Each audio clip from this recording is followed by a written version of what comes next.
Vice president women wing की, उनसे बात करते हैं, उनसे जानते हैं। अस्सलाम वालेकुम। वालेकुम अस्सलाम। क्या है कैस बेटा, खैरियत से हो? अल्हम्दुलिल्लाह मैं ठीक, आप ठीक हैं? जी अल्हम्दुलिल्लाह। अच्छा, मुझे आपसे ये पूछना है कि आप लोगों ने जो इधर इतना पुरअमन धरना दिया हुआ है, प्रोटेस्ट आप लोग का जारी है, तो जो गवर्नमेंट है उसने अभी तक आप लोगों से कोई कोऑपरेट की है, कुछ उनके आप लोगों से कोई मामला तय पाए गए हैं कि नहीं तय पाए गए? वो तो अमीर जमात को इंशाल्लाह पता होगा। उन्होंने वाज़ेह तौर पर कहा है कि हम ख़ुद किसी के पास नहीं जाएंगे, किसी को हमसे बात करनी है तो यहाँ पर आए। और अभी तक तो हम यही सुन रहे हैं कि जी डीज़ल की कीमत तो कम कर दी है, और अब हम तब तक नहीं यहाँ से उठेंगे जब तक कि पेट्रोल की कीमतें भी कम ना हो जाएं, बिजली की कीमत कम ना हो जाए, रोटी को 10 रुपए तक ना कर दें। ये हमारे सिंपल से मुतालबात हैं कि हुक्काम अपनी हुक्मरान जो हैं वो अपनी अय्याशियाँ ख़त्म करें और जो गरीब आवाम हैं उनको जीने दें और उनको जीने के हुकूक दें। और आवाम से भी ये अपील करती हूँ कि हम उनके लिए बैठे हैं ना यहाँ पर। पेट्रोल सिर्फ जमात इस्लामी तो नहीं इस्तेमाल करती, किचन सिर्फ हमारा तो नहीं महंगा हो रहा।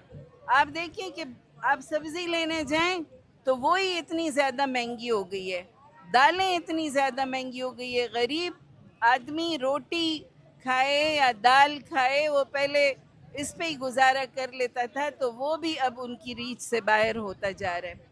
अच्छा। इसलिए आवाम को ज़रूर हमारे इस धरने में हमारा साथ देना चाहिए, और हम उनके लिए यहाँ पर बैठे हैं, पुरअमन तरीके से बैठे हैं, तो आवाम को साथ देना चाहिए। अच्छा, मैंने आपसे पूछा था, ये जो इतनी ख़वातीन इतनी ज़्यादा तादाद में इधर बैठी हुई हैं, क्या ये कोई मदरसे वगैरह की तो ख़वातीन नहीं है? देखिए कुछ दिनों से ना ये एक शोशा चल रहा है कि जी मदरसे मदरसे के लोग हमारे सरों के ताज हैं, और ये पाकिस्तान इन मदरसों के लोगों ने ही बनाया और मदरसों के लोगों ने ही बचाया। जो पाकिस्तान अभी तक अल्लाह के रास्ते पर चल रहा है, और तो इसमें इन मदरसों के लोगों का बहुत बड़ा हाथ है। मेरा चूँकि ख़ुद उलमा के घराने से ताल्लुक़ है, मुझे ये बात बहुत ज़्यादा चीप लगी है जिसने भी की है कि जी मदरसे मदरसे के लोगों को हकारत से देखना असल में अपने आप को हकीर बनाना है। मुझे तो बड़ा फ़ख्र होगा कि सारे मदारिस के लोग अगर एक दफ़ा उठ जाएं तो फिर कोई उनके आगे रुक नहीं सकता। मदरसे के लोग असल में इस मुल्क को चला रहे हैं कि वो न किसी के रोब में आते हैं, न किसी का खाते हैं। वो गैरत और हमीयत से भरपूर लोग हैं। ये तो दूसरे लोग होते हैं। आज तक जितनी भी दहशत गर्दी होती है, जितने भी कोई वो चीज़ें होती है, वो उसमें मदरसे के लोग नहीं इन्वॉल्व होते। उनमें बहुत पढ़े लिखे और ये जो हुक्मरान हैं हमारे, इन्होंने कौन से मदरसों से पढ़ा हुआ है जो कि करप्शन और उसमें सबसे आगे निकल जाते हैं और हमारे मुल्क को लूट कर खा गए हैं, तो और ख़ुद तो फिर बैरून मुल्क चले जाते हैं। यहाँ तो मदरसे के लोग ही होते हैं जो फिर इस मुल्क को संभाला देते हैं। बिल्कुल ऐसा ही है। अस्सलाम वालेकुम। वालेकुम सलाम। कैसी हैं आप? जी मैं ठीक, अल्लाह का शुक्र अच्छा, अल्हम्दुलिल्लाह। आज आपको कितने दिन हो गए हैं इधर धरना दिए हुए? हमें यहाँ धरने हुए ऑलमोस्ट 5 to 6 डेज़ तो हो गए हैं। अच्छा, तो आप इधर कितने डेज से हैं? मैं बस डेली ऑलमोस्ट चक्कर लगाते हैं। हम लोग यहाँ पे ड्यूटी पे भी हैं और अफराद को भी हम लेकर आ रहे हैं और इसके अलावा लोगों को मोटिवेट भी कर रहे हैं। और लोग ज़ाहिर परेशान हैं और वो कोई प्लेटफॉर्म चाहते हैं ऐसा कि जहाँ पे उनकी आवाज़ जो है वो सुनी जाए और उनके जो मसाइल का हल है उसके लिए कोई रास्ता निकाला जाए, क्योंकि गवर्नमेंट वैसे सुनने के लिए तैयार नहीं, खुद से एहसास नहीं है उनको। और अब आप देख रहे हैं कि पेट्रोल के ऊपर जो लेवी है, जो भत्ता है, आप अगर पेट्रोल ही को सिर्फ बढ़ाएंगे ना तो कोई और चीज़ बढ़ाने की ज़रूरत नहीं पड़ेगी। हर एक चीज़ खुद ब खुद आपको पता है, महंगाई का जो पूरा का पूरा लिंक है ना वो पेट्रोल के साथ है। जब पेट्रोल बढ़ता है आपके किराए बढ़ते हैं, आपकी ग्रॉसरी बढ़ती है, आपकी बाकी जितनी चीज़ें हैं सारी आपकी यूटिलिटीज़ वो सब की सब बढ़ जाती हैं। इस वजह से लोग जो हैं वो बहुत परेशान हैं और अब इसके लिए कोई हल उन्हें नज़र नहीं आ रहा, आवाम को खुद से एहसास नहीं हो रहा। तो फिर हमारे पास ये एक तरीका है जो जमात इस्लामी ने भी निकाला है। हम पुरअमन तरीके से आवाम की आवाज़ बन के गवर्नमेंट के ऐवानों तक ये बात पहुंचाना चाहते हैं कि ये जो आवाम है इनके रिलीफ दिया जाए और फिर जो है जितनी भी ये इस वक्त इन्होंने लेवी, भत्ता, टैक्स और जो भी चीज़ें पेट्रोलियम के मसनूआत के ऊपर भी और स्पेशली बिलों के ऊपर जो इन्होंने इस वक्त इम्पोज किए हैं, ये सारी की सारी वापस लें और आवाम को रिलीफ दें। तो और ये जब गवर्नमेंट के ईवानों तक ये आवाज़ जा भी रही है? ये देखें हम आप सामने बैठे हुए हैं, आप देखेंगे यूट्यूब के ऊपर आप कोई चीज़ डाल देते हैं तो आपके पूरी दुनिया तक पहुंचती है या नहीं पहुंचती। तो हम तो आज जो है वो फिजिकली और प्रैक्टिकली यहाँ पे बैठे अपना जो है वो एहतजाज रिकॉर्ड करवा रहे हैं। तो क्या ये हमारी आवाज़ नहीं पहुंचेगी? और हम बैठे भी इनके मानों में, यहाँ नहीं सुनेंगे तो ज़्यादा कान के करीब चले जाएंगे। और हाफिज़ साहब ने नेक्स्ट प्लान जो है वो अनाउंस कर दिए हैं कि हम और क्या करेंगे।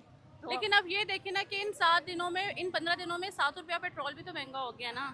अच्छा, गवर्नमेंट तो जब सुनने मेरी को बात तैयार ही नहीं है। मेरी बात सुने, जब हम नहीं बाहर निकले थे उस वक्त क्या महंगा नहीं हो रहा था? डेली हो रहा था ना, डेली बेसिस पे हो रहा था। डेली बेसिस पे हो रहा था। तो इसका ये मतलब तो नहीं है कि अगर हम आके बैठे हैं तो इसलिए महंगा हुआ है, ये इसकी वजह नहीं है। वो तो अपने रूटीन की कार्रवाई पे लगे हुए हैं। उनको लग रहा है कि जैसे ये कोई बस एक छोटा सा धरना होगा, लोग इसके बाद वापस चले जाएंगे।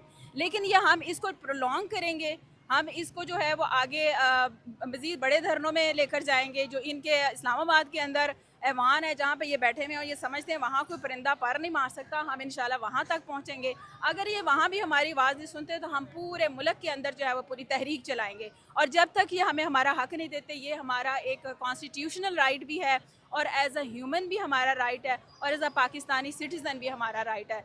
तो इसलिए इनको हमारी बात सुननी पड़ेगी और माननी पड़ेगी और हमारे बिल्कुल राइट ऐसा ही पड़ेंगे। है। वालेकुम अस्सलाम।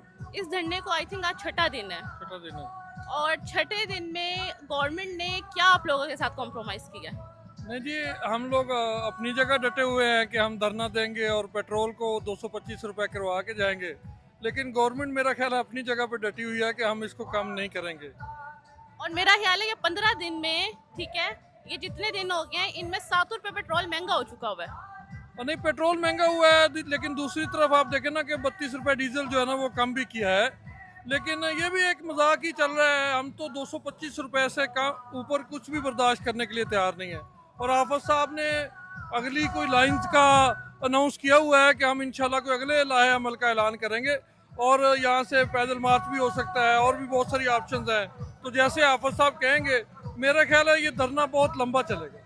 और मेरा ख्याल ये है कि यहाँ पे जो है ना, डीजल तो इतना गाड़ियों में नहीं यूज होता जितना पेट्रोल होता है। और पेट्रोल की वजह से मुझे लगता है ज्यादा आवाम को नुकसान हो रहा है। इस धरने का मुझे लगता है गवर्नमेंट को तो कोई फायदा नहीं हुआ, लेकिन आवाम का नुकसान जरूर हो रहा है। नहीं, धरने की वजह से तो देखें पेट्रोल की कीमत नहीं बढ़ रही। धरने वाले तो बिल्कुल खुलूस नीयत के साथ काम करवाने के लिए आए हैं।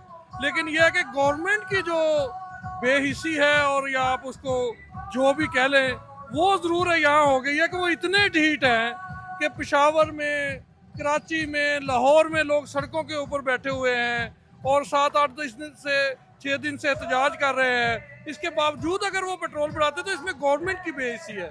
धरने जारी रहेंगे। अगर हम पूरे पंजाब को इकट्ठा कर दें तो शायद ये पीछे GPO तक चले जाएं। तो ये इस पे मजबूर करेंगे तो फिर ऐसा भी होगा।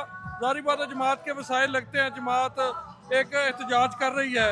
अगर ये इसको बढ़वाना चाहेंगे तो ये गवर्नमेंट के ऊपर है। ठीक है, बहुत शुक्रिया आपका। बहुत शुक्रिया।